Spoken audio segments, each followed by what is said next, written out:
So everyone has been talking about transition blush recently and doing their own sort of versions of it. I'll be honest, like I really hadn't heard too much about it before Patrick Ta's new transition blush came out. And then they started talking about Painted by Esther's technique. I mean, obviously I'd seen it in makeup, but I really didn't know that there was like a formal name or technique associated with it, but it's beautiful. And I love the effect. It's really all about making the blush transition really seamlessly from your cheek up into like the bottom of your eye area. It gives this like beautiful airbrush diffused effect. So anyway, I've been experimenting on my own. I'm not a makeup artist. I just like to play. Makeup is all about being creative and just expressing yourself. And so anyway, I'm just gonna show you what I've been doing recently, and it's actually like really changed how I do my blush. I typically do my blush like, you know, right around the apples of the cheeks and then out toward like right above the ear. And with this new blush technique I've been practicing, you really wanna put it at more of a high angle so that it's starting here, you know, sort of at the middle of your eye where the apple of your cheek is, but then really angling it up toward the edge of your eyebrow to the temples. And it gives a really beautiful lifted look, but also your blush just looks super natural. Even though like you can obviously tell you're wearing blush, it looks really natural. And that's what I like about it. Okay, so we're gonna do this together. I'm gonna show you what I'm doing currently. So I've already put on my base, like foundation, concealer, liquid bronzer. I haven't put any powder on yet. I'm gonna start with a cream blush. I think you could also use a powder blush, but you either need to wait for your base to dry down or put like a light layer of powder over your face just to make sure you're not sticky in any way, because if you go in with a powder on top of any product that's sticky, it's going to get patchy and streaky. So just make sure if you've put your base down that you've either let it dry or you put powder on if you're going to use a powder. But if you're going to use a cream blush like me, I'm going to just put a little here, like I said. I'm going to take a brush, kind of a dense brush, and just work it. But you want to go from the middle up.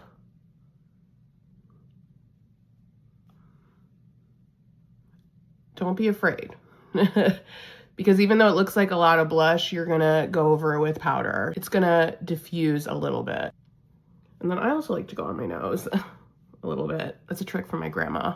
This is like pretty kind of standard blush placement. Then you're gonna go in with a powder. Sorry, I meant to say the blush I'm using is from Rhode. This is their pocket blush in the shade Piggy. Really love this color. It's really neutral. And I love the way this blends out. It's a really nice cream blush if you're looking for one. Then you're gonna go in with a loose powder. And I've been using Huda Beauty's Easy Bake Powder in Cherry Blossom Cake. I've really struggled with how to use loose powder because I'm not a big powder girly. Like, I'm just not. But this blush technique made me realize why I need this powder in my life. So this powder is pinky, as you can see, and you'd be like, why pink? Well, pink is actually brightening, and you'll just be amazed at what it does to the face. So I'm gonna take a powder puff. I'm gonna dip it into the powder like so. You wanna get a good amount on there, and then I'm just gonna like work it into my hand so that it sort of spreads it evenly. Then what you're gonna do is just go over the blush, okay? What you're gonna notice is how it like immediately diffuses it. Put some more powder.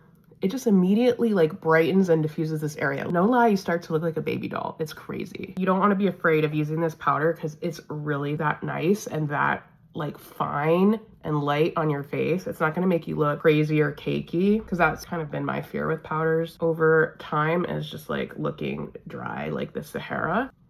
So I like to put powder pretty much everywhere, but especially in the T-zone. But for a while I was avoiding putting powder in my cheek area. I kind of wanted that dewy look on my cheeks, but like after putting this pink powder over my cheeks, I don't know if I can not do it, if I'm quite honest. So see how like it automatically looks like really pretty and diffused? I just love it. Then I'm gonna go in with a blush that's kind of like mid to lighter tone, and I'm using this one by Essence. It's called Cool Coral. It's giving sort of like light mauvey pinky vibes, and it complements the cream blush that I was using. What I'm gonna do is just go in with a fluffy brush, wipe off the excess, and then you wanna go in and hit this area right here where you can see the blush is here, my under eye is here. You wanna fill this area in with like a light wash of color.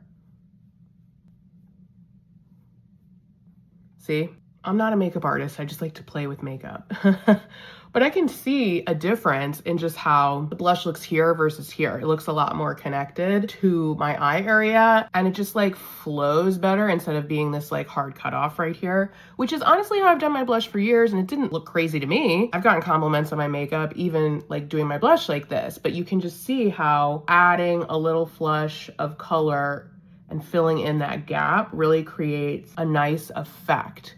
And you might be like, whoa, that's a lot of blush, Kathy. And you know what? Yes, it is. But like the whole purpose of blush is to see it. I've never been afraid of it. Blush is my favorite makeup product because it just totally transforms the vibe of your face. If I could only use one makeup product for the rest of my life, I would probably pick blush because you can put it everywhere. It just enhances your face immediately. Look at that. Just like, look at how pretty that looks. I'm not really doing that much expert, crazy technique. And of course, like, again, I'm not a makeup artist. Just like the placement of the blush and then just being thoughtful about putting your initial blush here and then another blush tone here. It's just creating this really beautiful transitional effect, but also like filling in this entire gap. And when you really go all the way up here, it just makes a difference in how lifted and vibrant your face looks. That's what I'm currently doing. I'm gonna keep playing around with it, but let me know what you think. Let me know if you're trying this, how you feel about transitional blush, if it's part of your makeup routine.